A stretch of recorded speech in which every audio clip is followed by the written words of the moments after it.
since it arrived for 1983 as the first ever transverse engine, front-wheel drive Toyota. The Camry has been a sane, sensible family sedan. Over 6 succeeding generations, the Camry executed that mission so well that it became America's best-selling passenger car, but also among its most boring. Now, however, company boss Akio Toyoda wants to banish boring, which means big changes for the brand's big seller.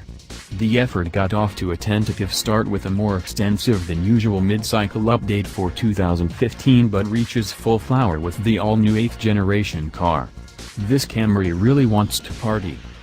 To start, there's the styling. In its family sedan segment, it's the equivalent of a purple Mohawk. The new car is longer, lower, and, fractionally, wider, giving it a slightly lower-slung profile. Up front there's an angry-looking visage marked by a pinched upper grille and a gaping lower maw. The bottom edge of the fascia flares outward, as do the rocker panels, the shoulder line kicks up behind the rear doors, and a crease slashes across the C-pillar and extends back to the decklid spoiler. SE and XSE models have their own, even busier front and rear styling, plus additional sculpting on the rockers and a rear bumper that emulates a diffuser. XSE versions offer a black roof. One can argue whether the new Camry styling looks better, but there is no question that there's more of it.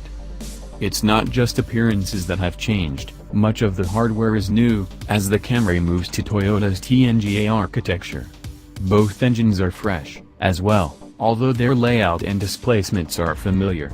The direct import injected 2.5-liter inline-4 has a longer stroke and a higher compression ratio than the previous 4-cylinder, and it boasts variable valve timing that is now electrically actuated on the intake side.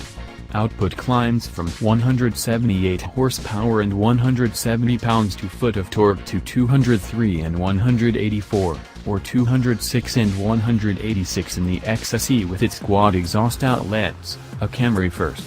A 176 horsepower version of the same engine pairs with an electric motor generator in the hybrid.